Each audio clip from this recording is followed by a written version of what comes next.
Hello, this is Teresa Tree out at City Farm making a video about our soil health and a little bit as an introduction to our soil health field trip that we conduct out here at City Farm. And we like to think of soil health related to human health and how important the two are connected. Just like when you go to the doctor, they check up on your health.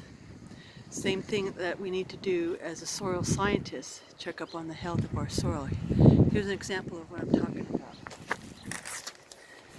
You go get blood work done, and they look at your hemoglobin and the glucose and the RBCs and the HGVs and the creatinine and the calcium and the globulin and all those things that are in your blood. And for soil health, you have to look at things like your soil health field assessment. It includes compaction and structure, your surface crusting, the residue cover, the roots and the pores and the airspace and the earthworms and the abundance of life, biological activity, even the smell and the texture. Okay, so there's a checklist. And so what we do on the field trip is we have students are going to be one of those type of scientists. There is soil biology, and in there we dig and we look for all the life that's in the soil. And soil chemistry, we look at the lab results and see what chemicals are in abundance and not in abundance in our soil.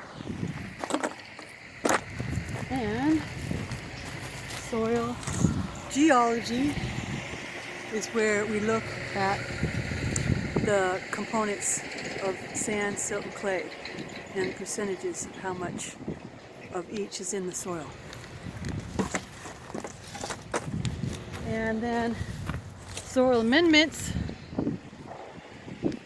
is, I like to think of it as our medicine for the soil. And the main medicine out in this soil health criteria is, or ingredient is compost. All right, and we visit the compost pile. And we have a compost pile over here. So, all of this amounts to what we call carbon farming. And nowadays you can get grants for soil health. And it includes all the compost that you're doing and how much are you covering the ground with diversity of crops and diversity of life that's in the soil. And if you're doing monitoring the compaction of the soil, if you're monitoring the insects in a natural and organic way. In other words, you're not doing chemical farming, you're doing carbon farming. And one really easy way of thinking about that is this idea of, instead of adding nitrogen to the soil, you're adding carbon to the soil. And like in your body, it would be like, instead of eating a lot of sweets, you're going to eat fresh, healthy fruits and vegetables and proteins and have a balanced diet. So that's what we're looking at doing with carbon farming, is to have a healthy soil.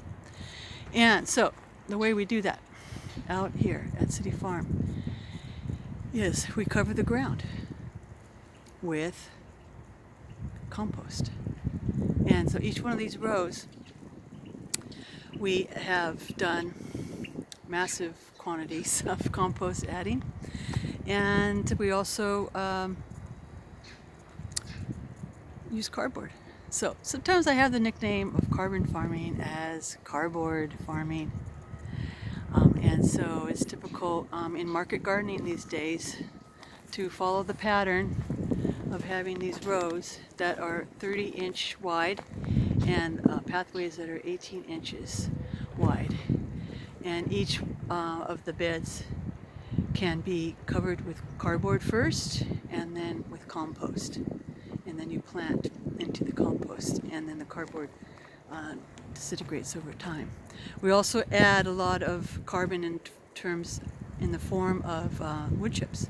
So in the pathways we have wood chips. And we also have another ingredient from the FFA, all the shavings left over from the animal projects. We have a pile of that outside the fence, and we bring that in and lay it as a mulch. So you got mulch, you got compost, and you got wood chips all covering the soil. And then the other thing you want covering your soil is plants. And you want a diversity of plants. So each one of these rows is kind of like a little polyculture. It has a mixture. And in this case, this one has some acorn squash, but then we also have dill and beets down at the end of the row. Underneath the netting, there's an integrated pest management technique. Is instead of spraying, we just cover the crops with this netting to keep the insects out. And then here we have Brussels sprouts and kale. This row we have peppers, and then carrots are on the outside edge. Okay. Here we have an intermixing of cucumbers and beans. We also have some fennel coming up and some squash down at the end of the row. And then down in the middle of the whole market garden we have a insectary row. It's something else that you can get points for in your soil health management grants and procedures, is to have a hedgerow of flowers that attract the beneficial insects. Okay, so we also want good cover of the plants, so there's not bare soil. So we kind of grow and cover the land with crops, squashes, beans, and you could go vertical also. And here's another example of the mulch around the tomatoes and basil. They grow good together.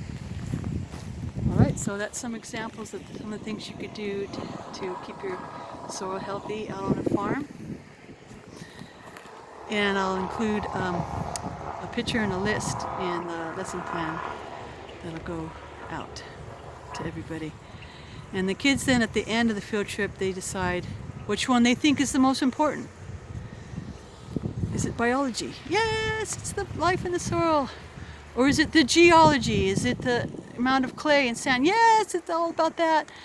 And is it the chemistry? Is it about the N, the P, the K?